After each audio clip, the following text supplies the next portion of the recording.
္ဂလာပါရှင်။ရန်ကုန်ခေတ်ရဲ့မနက်ခင်းသတင်းတွေကိုတင်ဆက်ပေးပါမယ်ရှင်။စစ်ကောင်စီကပြည်သူကိုလေကြောင်းကနေဘုံကျဲတိုက်ခိုက်မှုတွေနဲ့တော်လှန်အင်အားစုတွေကြားမှာသွေးခွဲမှုတွေကိုတတိပြုချက်ရန် NUG ဝန်ကြီးချုပ်ကတိုက်တွန်းလိုက်ပါတယ်။ဟာခါမှာစစ်ကောင်စီလက်အောက်ကနန်းစီရီယံဝန်ထမ်းတွေကိုပြစ်ခတ်အရေးယူမယ်လို့ CDF ဟာခါကတတိပေးလိုက်တဲ့သတင်းပါဝင်။နောက်ဆုံးတဲ့သတင်းတွေကိုတင်ဆက်ပေးပါမယ်ရှင်။အခုပထမဆုံးတက်ဆက်ပေးခြင်းတဲ့တဲ့တစ်ပုဒ်ကတော့အကြမ်းဖက်စစ်ကောင်စီကပြည်သူကိုထက်သွင်းစဉ်းစားခြင်းမရှိဘဲရန်သူပြည်သားစွာနဲ့လေကြောင်းကနေဘုံကျဲတိုက်ခိုက်မှုတွေကိုအမြဲမပြတ်ဆောနေတဲ့အတွက်သတိပြုကြရန်အမျိုးသားညီညွတ်ရေးဆိုရ NUG ဝန်ကြီးချုပ်မန်းဝင်းခန့်တန်းကသတိပေးတိုက်တွန်းလိုက်ပါတယ်။လက်ရှိမုံတိုင်းကြောင့်ပြည်သူတွေဒုက္ခရောက်နေတဲ့အကြမ်းဖက်စစ်ကောင်စီကကုညီရန်မကြိုးစားဘဲလေကြောင်းကနေဘုံကျဲတိုက်ခိုက်တာတွေကိုအရင်ကထက်ပုံမို့လှုပ်ဆောင်လာတယ်လို့လည်းဝန်ကြီးချုပ်ကပြောပါတယ်။ဒါကြောင့်ပြည်သူတွေရဲ့လက်ရှိအခြေအနေတွေကိုလုံးဝထက်တွက်ခြင်းမရှိဘဲရန်သူဟာရန်သူပြည်တောင်အမြဲတမ်းဆောင်ရွက်နေတယ်ဆိုတာကိုသတိချက်ဖို့လိုအပ်တယ်လို့လည်း NUG ဝန်ကြီးချုပ်ကသတိပေးပါတယ်။ဒါအပြင်ပြည်သူစစ်မှုထမ်းဥပဒေအပါအဝင်တော်လဲအရှိန်ဟုန်ရလာတဲ့အချိန်တိုင်းမှာ NUG အစိုးရလုပ်ငန်းစဉ်တွေရပ်တန့်သွားစေဖို့အတွက်တော်လဲအင်အားစုအချင်းချင်းကြားယုံကြည်မှုတွေနားလည်မှုတွေပြည့်ဝင်းဖို့နီလန်မျိုးစုံသောလှုပ်ဆောင်နေတာဖြစ်တယ်လို့လည်းဝန်ကြီးချုပ်မန်းဝင်းခန့်တန်းကဆိုထားပါတယ်။ဒါကြောင့်အကြမ်းဖက်စစ်ကောင်စီကိုတော်လဲလေကြတဲ့တော်လဲအဖွဲ့တွေကြားပူးပေါင်းဆောင်ရွက်မှုဟာအရေးကြီးပြီးအဲ့လိုပေါင်းဆက်စုစည်းမှုပုံမအောက်ကောက်မှာသာအကြမ်းဖက်စစ်အုပ်စုကိုဖယ်ရှားပြီးရည်မှန်းချက်ပန်းတိုင်ကိုရောက်ရှိမှာဖြစ်တယ်လို့ NUG ဝန်ကြီးချုပ်ကတိုက်တွန်းပြောဆိုသွားပါတယ်ရှင်။ဒီတစ်ခါမှာတော့အကြမ်းဖက်စစ်ကောင်စီရဲ့တရားမဲ့တည်တဲ့ချက်မှတ်တပ်ဖြတ်မှုတွေပေါ်ကိုနိုင်ငံတကာကတားဆီးအရေးယူပေးဖို့အမျိုးသားညီညွတ်ရေးတိုင်ပင်ခံကောင်စီ NUCC ကတိုက်တွန်းတောင်းဆိုလိုက်ပါတယ်။အဲ့ဒီတောင်းဆိုချက်ထဲမှာကုလသမဂ္ဂအာဆီယံနိုင်ငံတကာအစိုးရတွေနဲ့အဖွဲ့အစည်းတွေအနေနဲ့နိုင်ငံတကာဥပဒေတွေနဲ့ဆုံးဖြတ်ချက်တွေကိုတာဝန်ခံပြီးအကြမ်းဖက်စစ်အုပ်စုရဲ့သွေးအေးရက်ဆက်ရုံမာစွာတပ်ဖြတ်ကရာဇဝတ်မှုကျူးလွန်နေမှုတွေကိုထိရောက်စွာတားဆီးအရေးယူပေးဖို့တိုက်တွန်းတယ်လို့လည်းဆိုထားပါတယ်။အမျိုးသားညီညွတ်ရေးတိုင်ပင်ခံကောင်စီအနေနဲ့လည်းပြည်တွင်းပြည်ပအင်အားစုတွေနိုင်ငံတကာအတိုင်းအဝိုင်းတွေနဲ့ပူးပေါင်းကအကြမ်းဖက်စစ်ကောင်စီကျူးလွန်နေတဲ့ရာဇဝတ်မှုတွေကိုအရေးယူဖို့နဲ့နစ်နာသူတွေအတွက်တရားမျှတမှုရရှိစေရန်ဆက်လက်လှုပ်ဆောင်သွားမယ်လို့လည်း NUCC ကထုတ်ပြန်ထားပါတယ်။အကြမ်းဖက်စစ်ကောင်စီဟာမတရားဖမ်းဆီးထားတဲ့တက်ကြွလှုပ်ရှားသူလူငယ်တွေနဲ့ပြည်သူတွေကိုတေတံအပါအဝင်မတရားပြစ်ဒဏ်တွေကိုချမှတ်ထားပြီးအဲ့ဒီအထက်မှာ2022ခုနှစ်ဩဂတ်လကကိုချင်းမီကိုစီရတော့ကိုလာမျိုးအောင်နဲ့ကိုအောင်သူရစော်တို့ကိုတရားမဲ့ကြိုးဖေးတပ်ဖြတ်ခဲ့တာလည်းဖြစ်ပါတယ်။အခုလည်းတေတံချမှတ်ခံထားတဲ့နောက်ထပ်တက်ကြွလှုပ်ရှားသူလူငယ်တွေကိုအကြမ်းဖက်စစ်ကောင်စီကကြိုးဖေးတပ်ဖြတ်ဖို့ပြင်ဆင်နေတဲ့အရေးအယောင်တွေနဲ့တရားမဲ့စီရင်တပ်ဖြတ်လိုက်ပြီဆိုတဲ့သတင်းတွေထွက်ပေါ်နေရလို့လည်းဆိုထားပါတယ်။အကြမ်းဖက်စစ်ကောင်စီကကျူးလွန်နေတဲ့တရားမဲ့တေတံချက်မှတ်တပ်ဖြတ်မှုတွေနဲ့ရာဇဝတ်မှုတွေကိုအပြင်းထန်ဆုံးရှုံချလိုက်ပြီးချက်ချင်းရပ်တန့်ဖို့ကိုလည်းတားမြစ်ထားတယ်လို့ NUCC ကထုတ်ပြန်ကြေညာထားပါတယ်ရှင်။ချင်းပြည်နယ်တိုင်းတစ်ပုဒ်ကိုတင်ဆက်ပေးကြပါမယ်။ချင်းပြည်နယ်ဟာခါမြို့မှာ CDM မလုပ်တဲ့စစ်ကောင်စီလက်အောက်မှာတာဝန်ထမ်းဆောင်နေကြတယ်။နန်း CDM ဝန်ထမ်းတွေကိုတွေးတဲ့နေရာမှာပြစ်တက်သွားမယ်လို့Chinland Defense Force ဟာခါကစက်တင်ဘာလ23ရက်နေ့ညပိုင်းမှာတတိပေးစာထုတ်ပြန်လိုက်ပါတယ်။ဂျပန်စစ်ကောင်စီနဲ့အကြမ်းဖက်သမားတွေရဲ့လုပ်ငန်းရန်နေရလက်ပတ်နိုင်အောင်ကူညီပေးနေတဲ့အတွက်နန်း CDM ဝန်ထမ်းတွေကိုအကြမ်းဖက်စစ်ကောင်စီလိုသဘောထားပြီး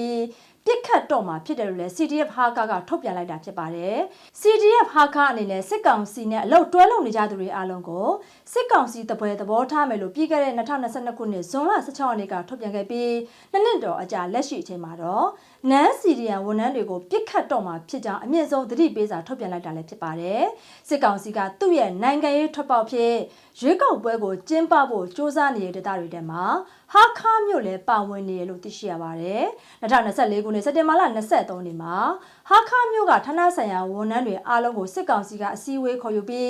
းရွေးကောက်ပွဲတွေစင်းပြုစုနည်းကိုတင် जा ပေးသွားတယ်ဆိုတာကို CDF ဟာကသိထားတယ်လို့လည်းဆိုထားပါတယ်။စစ်ကောင်စီကလာမယ့်အောက်တိုဘာလ1ရက်နေ့ကနေစတင်ပြီး15ရက်နေ့ထိ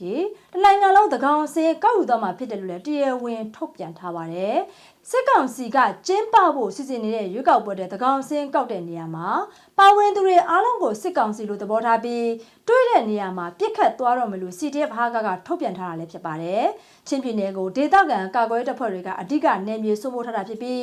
းမြို့ပေါ်မှာသာစစ်ကောင်စီတပ်တွေကတည်ရှိနေတာလည်းဖြစ်ပါတယ်ရှင်။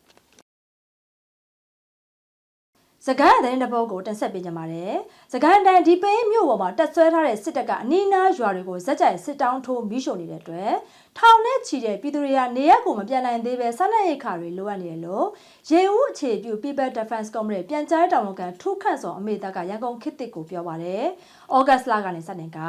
ဒီပိန်းမြို့ပေါ်ကိုတော်လန်တပ်ဖွဲ့တွေတိုက်ခိုက်ရှင်းလင်းနိုင်ခဲ့ပြီးတဲ့နောက်အကြမ်းဖက်စစ်တပ်ကမြို့ပေါ်မှာထပ်မံအင်အားဖြစ်တင်ပြီးအနီးနားကကြေးရွာတွေကိုဇက်တိုက်စစ်ကြောင်းထိုးမိရှုဖျက်ဆီးနေတာလည်းဖြစ်ပါတယ်။အဲဒီလိုတွေစစ်ကြောင်းထိုးကရွာတွေကိုမိရှုဖျက်ဆီးနေတာကြောင့်ပြည်သူတွေဟာဘေးလွတ်ရာကိုတိမ်းရှောင်နေရတာကြောင့်တလကျော်ကြာမြင့်နေပြီဖြစ်ပြီးနေရက်ကိုမပြန်နိုင်သေးဘူးလို့လည်းထုတ်ကန်စောအမေသားကပြောပါတယ်။အဲဒီလိုနေရက်ကိုမပြန်နိုင်သေးပဲ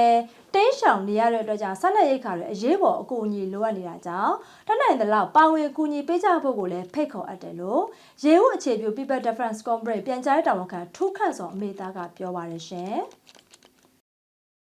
ဒီတစ်ခါမှာတော့မြန်မာနိုင်ငံတွင်းတိုက်ဖုန်းမုန်တိုင်းရာဂီကြောင့်ပြည်သူ1000ကျော်သေဆုံးပျောက်ဆုံးနေပြီးတိန်းနဲ့ချီတဲ့ပြည်သူတွေဟာရေဘေးဒဏ်ခံစားနေကြရတယ်လို့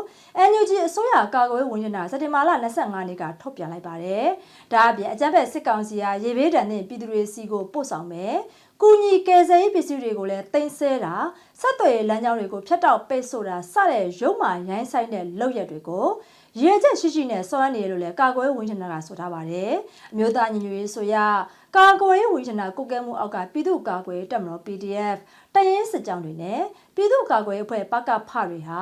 စိုးမိုးထိန်းချုပ်နယ်မြေတွေတွင်းကရေဘေးဒဏ်သည့်ပြည်သူတွေအတွက်ကူညီကယ်ဆယ်လုပ်ငန်းတွေကိုဆောင်ရွက်တာနဲ့ငွေသားရိတ်ခါကြောက်တွေပေးပို့ဖို့အတွက်ဆောင်ရွက်နေရလို့လည်းသိရှိရပါတယ်ရှင်။အခုနောက်ဆုံးတင်ဆက်ပေးခြင်းတဲ့တစ်ပုဒ်ကတော့မန္တလေးမြို့ကအိုးဝေရင်မောင်ကိုညီညီအောင်ဟာရေဘေးသင့်ပြည်သူတွေကိုတွားရောက်လှူဒန်းကနေအိမ်ကိုပြန်လာစဉ်အတွင်းမှာပျောက်ဆုံးနေပြီးမိသားစုနဲ့အဆက်အသွယ်မရရှိဘူးလို့ဒေသပြည်သူတွေကရန်ကုန်ခေတ်သစ်မီဒီယာကိုပြပြပါတယ်။တတဲမလ23ရက်နေ့ကပသိမ်ကြီးမြို့နယ်နန်းဦးလွင်ကရေဘေးသင့်ပြည်သူတွေကိုလှူဒန်းဖို့အတွက်ပစ္စည်းတွေကိုပို့ဆောင်ပြီးတဲ့နောက်နေအိမ်ကိုပြန်လာစဉ်မှာပျောက်ဆုံးသွားတာဖြစ်တယ်လို့လည်းသိရှိရပါတယ်။ကိုညီညီအောင်မှာစိန်ပန်းရက်ကွက်အတွင်းမှာနေထိုင်သူဖြစ်ပြီးပသိမ်ကြီးမြို့နယ်ကတူဖြစ်သူစီကိုရေဘေးသင့်ပြည်သူတွေအတွက်လှူဒန်းဖို့ပစ္စည်းထုတ်တွေတွားရောက်ပို့ဆောင်ခဲ့တာလည်းဖြစ်ပါတယ်။လက်တလုံးမှာမန္တလေးမြို့မှာအကြမ်းဖက်စစ်တပ်ကပေါ်တာဆွဲဖမ်းဆီးတာတွေကိုလှုပ်ဆောင်နေတာဖြစ်ပြီးအိုးဝေရင်မောင်းတွေစီကနေလူရဲသူတွေလည်းများပြားနေတာကြောင့်မိသားစုဝင်တွေကအသက်အန္တရာယ်ကိုစိုးရိမ်နေကြရလို့လည်းသိရှိရပါတယ်။လက်ရှိမန္တလေးမှာပြည်သူစစ်ပြူစောထီတွေအပါအဝင်ခိုးဆိုးလူရဲသူတွေကတပြတိုက်လူရဲတက်ဖြတ်တာတောင်းကျမ်းနေတာကြောင့်မိသားစုဝင်တွေကစိုးရိမ်နေတာလည်းဖြစ်ပါတယ်ရှင်။ဟုတ်ကဲ့ပါရှင်။ဒါကတော့ရန်ကုန်ခေတ်ရဲ့မနက်ခင်းသတင်းတွေကိုတင်ဆက်ပေးရပါကြည့်ရှုပေးလို့ကျေးဇူးတင်ပါတယ်ရှင်ကျွန်မများပါ။